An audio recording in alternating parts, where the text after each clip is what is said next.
નમસ્કાર વહાલા વિદ્યાર્થી મિત્રો, આપણે પાંચમા પાઠની અંદર ઉત્પાદન ખર્ચના વિવિધ ખ્યાલો જોઈ રહ્યા છીએ.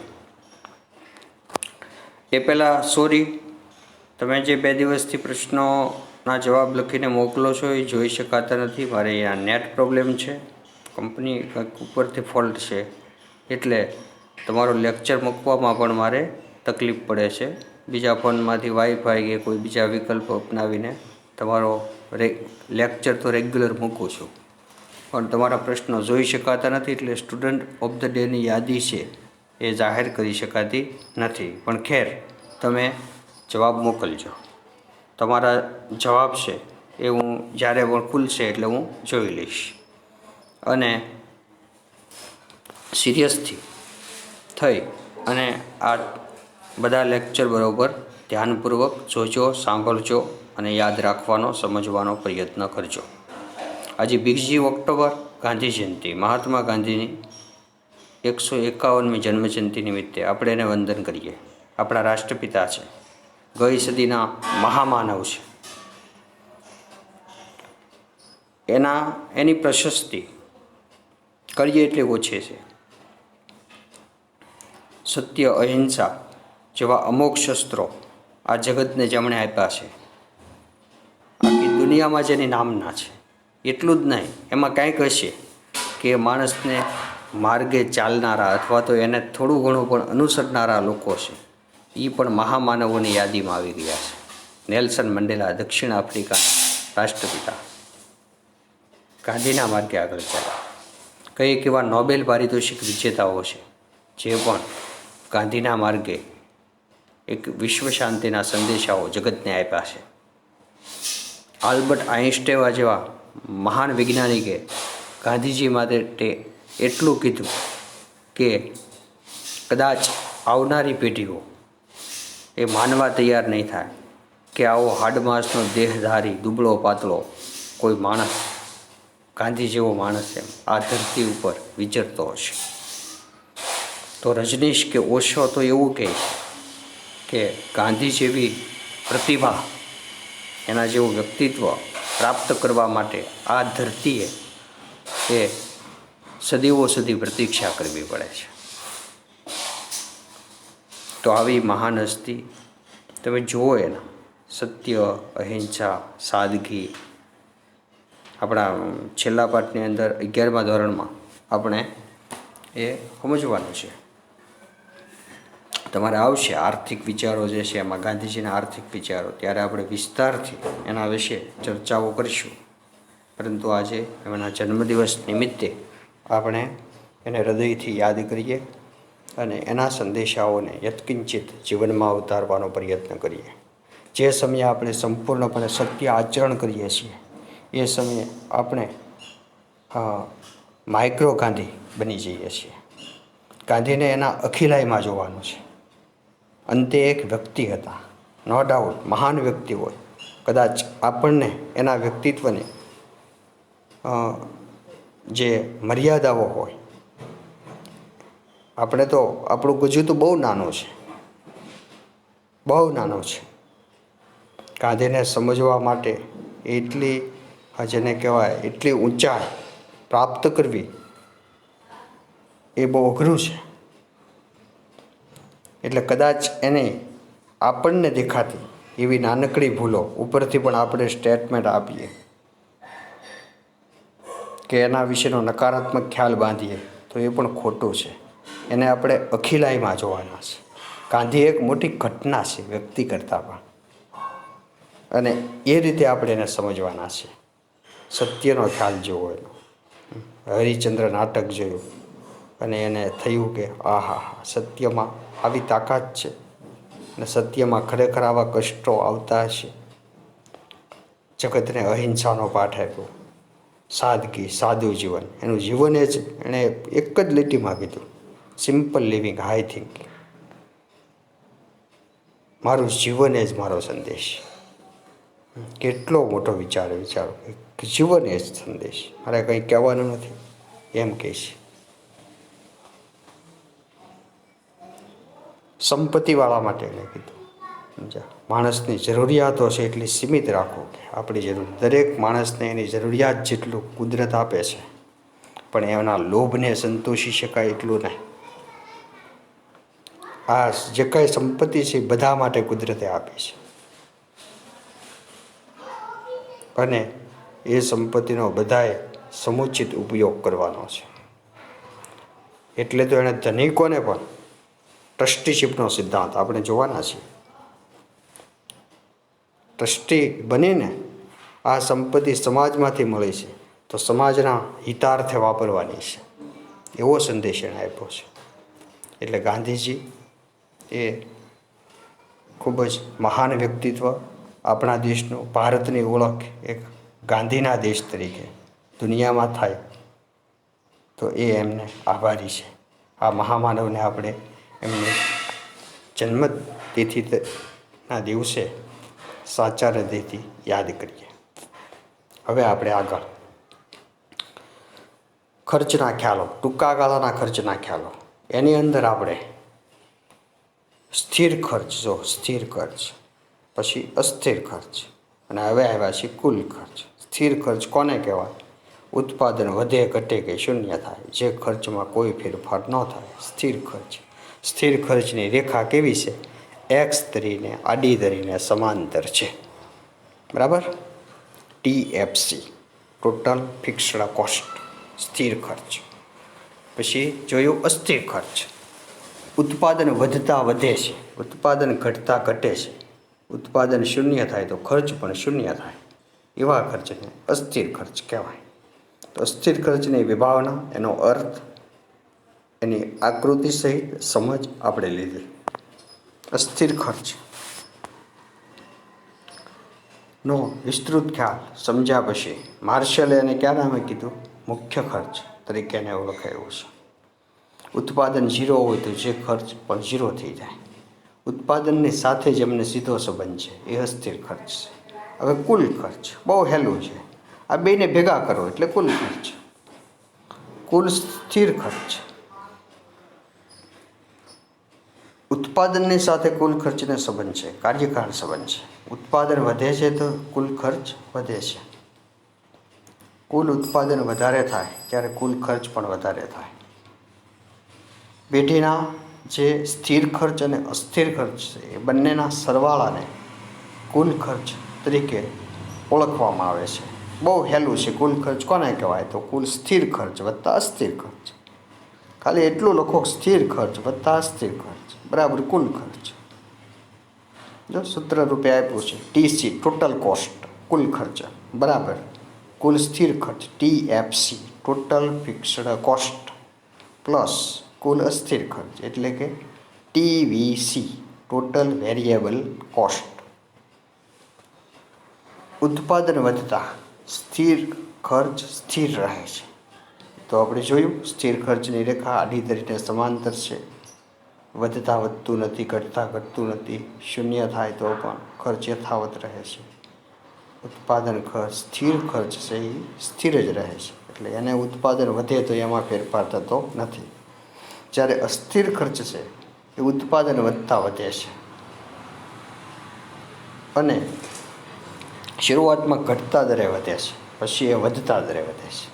એટલે અસ્થિર ખર્ચની રેખા શરૂઆતમાં ઉપર આમ ઝડપથી ઉપર તરફ જાય છે, પછી એનો ઢાળ છે થોડોક સ્લો થાય છે. અમુક ઉત્પાદનના અમુક પ્રમાણ પછી પાછો એમાં વધારો થાય છે. એ પ્રમાણે અસ્થિર ખર્ચની સ્થિતિ જોવા મળે છે. ઉત્પાદન વધતા સ્થિર ખર્ચ સ્થિર રહે છે, પરંતુ અસ્થિર ખર્ચમાં વધારો થાય છે. તેથી કુલ ખર્ચમાં સ્થિર ખર્ચના વધારાના પ્રમાણ જેટલો કુલ ખર્ચમાં અસ્થિર ખર્ચમાં જે વધારો થાય છે ને એ પ્રમાણે કુલ ખર્ચમાં વધારો થાય છે. એટલે કુલ ખર્ચની રેખા પણ અસ્થિર ખર્ચની રેખાની ઉપરના ભાગમાં દર્શાવાય છે, પરંતુ બંને વચ્ચેનું અંતર એક સરખું રહે છે, જે આપણે આકૃતિમાં જોઈ શકીએ છીએ. જો આકૃતિમાં અનુસૂચિ જુઓ ને આકૃતિ જુઓ, આવી અનુસૂચિને આકૃતિ તમે બનાવી શકો છો તમારી રીતે. કાંઈ યાદ ન રહેતું, સ્થિર ખર્ચ માટે આડી રેખા, અસ્થિર ખર્ચ માટે આ રીતે ઊભી રેખા ધન ઢાળવાળી, અને કુલ ખર્ચ એનાથી ઉપર છે એ પણ ધન ઢાળવાળી રેખા છે. અહીંયા આપણે જોઈએ આ વાત અનુસૂચિ દ્વારા ઉત્પાદનનું પ્રમાણ તમે જુઓ છો 0, 10, 20, 30, 40, 50. કુલ સ્થિર ખર્ચ 100, 100, 100 એક સરખો જ છે. અસ્થિર ખર્ચ છે 0, પછી જુઓ 80, પછી 70. જો ઘટતા દરે વધારો થયો 80 ને 70 એટલે 150 થયું, 80માંથી 150 થયું. પછી ઉત્પાદન 30 થયું તો કુલ અસ્થિર ખર્ચ 210 થયું. કેટલું વધ્યું? 150માં 60 વધ્યું. બરાબર. જો 10માંથી શરૂઆતના 10 એકમમાં કેટલું વધ્યું? 80. પછીના 10 એકમમાં એટલે કે 10માંથી 20 એકમનું ઉત્પાદન થયું જ્યારે તો 70 વધ્યું. 20માંથી 30 થયું ત્યારે તો 60 વધ્યું. હવે જુઓ તમે ઉત્પાદનનું પ્રમાણ 40, 50 એમ થાય છે જ્યારે 210માંથી 290 કેટલું વધ્યું? સીધું 80. પછી જુઓ પાછું કેટલું વધ્યું? 290માંથી 390 100.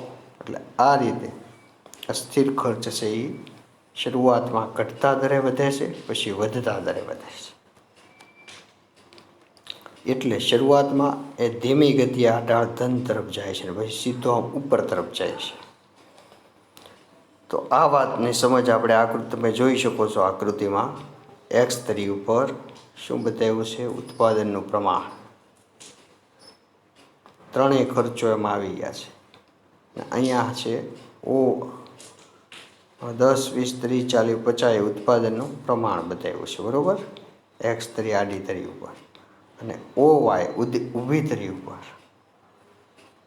ખર્ચ બતાવ્યું છે, જેમાં ત્રણેય ખર્ચ આવી ગયા: સ્થિર, અસ્થિર અને કુલ ખર્ચ. ત્રણેયને દર્શાવવા માટે અહીંયા મોટા મોટી સંખ્યા 490 સુધી છે. એટલે સ્કેલમાં બરાબર 100, 200, 300, 400, 500 એ રીતે લીધું છે. હવે અહીંયા તમે જોઈ શકો છો સ્થિર ખર્ચ કેટલું છે? 100, 100, 100 બધામાં એક સરખું. એટલે ઉત્પાદનનું પ્રમાણ 10, 20, 30, 40, 50 જે કાંઈ છે પણ એ ખર્ચ સ્થિર ખર્ચ 100 યથાવત રહે છે. એટલે સ્થિર ખર્ચની રેખા TFC, ટોટલ ફિક્સ્ડ કોસ્ટની કોસ્ટ કરવા કુલ સ્થિર ખર્ચની રેખા આડી ધરી એક્સને સમાંતર છે. પછી અસ્થિર ખર્ચ જુઓ તમે. અસ્થિર ખર્ચ પહેલાં શૂન્ય છે, ઉત્પાદન 0 એટલે 0.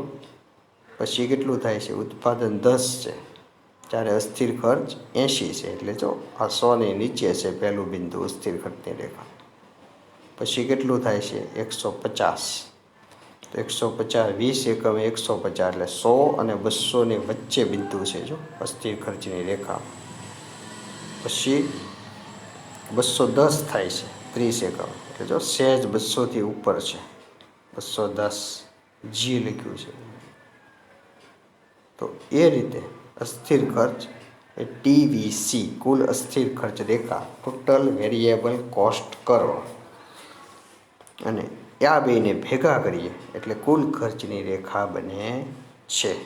તો આ રીતે આપણે એનો અર્થ, ઉદાહરણ અને આકૃતિ જોયા. હવે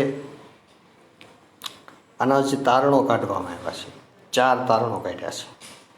એક તો ઉત્પાદન શૂન્ય હોય જ્યારે કુલ અસ્થિર ખર્ચ પણ શૂન્ય હોય છે. ઉત્પાદન શૂન્ય હોય ત્યારે કુલ સ્થિર ખર્ચ OP હોય છે.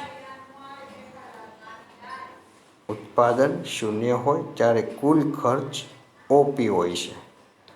જો ઉત્પાદન શૂન્ય છે, કુલ ખર્ચ OP એટલે કે આપણે જે 100 લખ્યું એ બરાબર OP હોય છે. અસ્થિર ખર્ચ શૂન્ય અને કુલ ખર્ચ OP હોય છે. કુલ ખર્ચ પણ OP છે અને અસ્થિર ખર્ચ 0 છે. ક્યારે? ઉત્પાદન 0 હોય ત્યારે. પછી ઉત્પાદન OQ1 હોય ત્યારે કુલ સ્થિર ખર્ચ Q1B હોય છે. ઉત્પાદન OQ1 તમે જુઓ, આ ઉત્પાદન કેટલું છે? OQ1 જો 10 બતાવ્યું છે, OQ2 એ 30 બતાવ્યું છે. તો OQ1 ઉત્પાદન 10 છે ત્યારે કુલ સ્થિર ખર્ચ Q1B હોય છે, અસ્થિર ખર્ચ Q1C અને કુલ ખર્ચ Q1A છે. જે બિંદુ ઉપર આ રેખાઓ ઉપરના જે બિંદુઓ બતાવ્યા છે ને એના આધારે તમે જોઈ શકો છો. જો Q1C એ શું છે? અસ્થિર ખર્ચ. Q1B એ સ્થિર ખર્ચ. Q1A એ કુલ ખર્ચ. પછી એ જ વાત હવે અહીંયા પણ લાગુ પડે છે. Q2 ઉત્પાદને F છે, Q2F એ સ્થિર ખર્ચ છે, Q2G એ અસ્થિર ખર્ચ છે અને Q2E એ કુલ ખર્ચ છે. આ રીતે આ ચાર તારણો દ્વારા આપણે સ્થિર ખર્ચ, અસ્થિર ખર્ચ અને કુલ ખર્ચ વિશેની સમજ છે એ સમજી શકીએ છીએ. હવે તમે આજના પ્રશ્ન લખો. નંબર 1.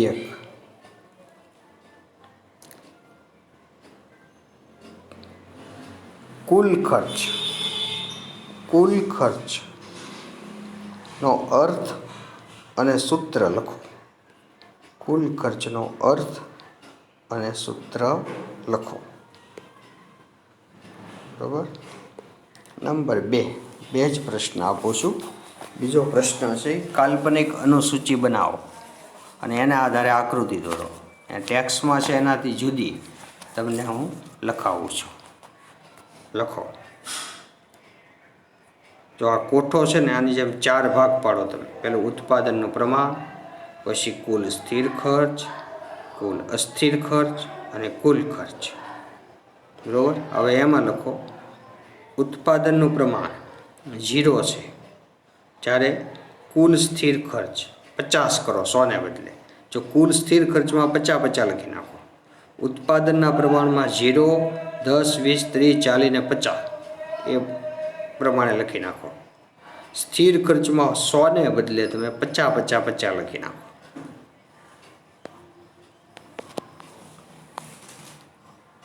સમજાઈ ગયું? ઉત્પાદનના પ્રમાણમાં 0, 10, 20, 30, 40 અને 50. બરાબર. પછી એની સામે કુલ સ્થિર ખર્ચમાં 50 ઠેઠ સુધી લખી નાખો. 50 સુધી. હવે એની સામે કુલ અસ્થિર ખર્ચ. ઉત્પાદન 0 હશે તો અસ્થિર ખર્ચ પણ 0 હશે, એટલે 0 લખો. પછી ઉત્પાદન 10 તો અસ્થિર ખર્ચ 40 લખો. 40. પછી લખો 75. પછી લખો 105. પછી લખો 145. પછી લખો 195. બરાબર. જો ફરી વાર અસ્થિર ખર્ચમાં લખવાનો છે 0, 40, 75, 105, 145 અને 195. હવે છેલ્લું ખાનું તમારે જાતે બનાવવાનું છે. કુલ ખર્ચ કઈ રીતે ખબર છે ને તમને? આ બેને ભેગા કરી નાખો. સ્થિર ખર્ચ અને અસ્થિર ખર્ચનો સરવાળો કરો એટલે કુલ ખર્ચ બનશે. હવે આ કોષ્ટક ઉપરથી તમારે આવી આકૃતિ બનાવવાની છે. આમાં છે એવી સ્થિર ખર્ચ, અસ્થિર ખર્ચ અને કુલ ખર્ચ ત્રણેય રેખાઓ આકૃતિમાં દર્શાવી અને એની સમજ લખવાની છે.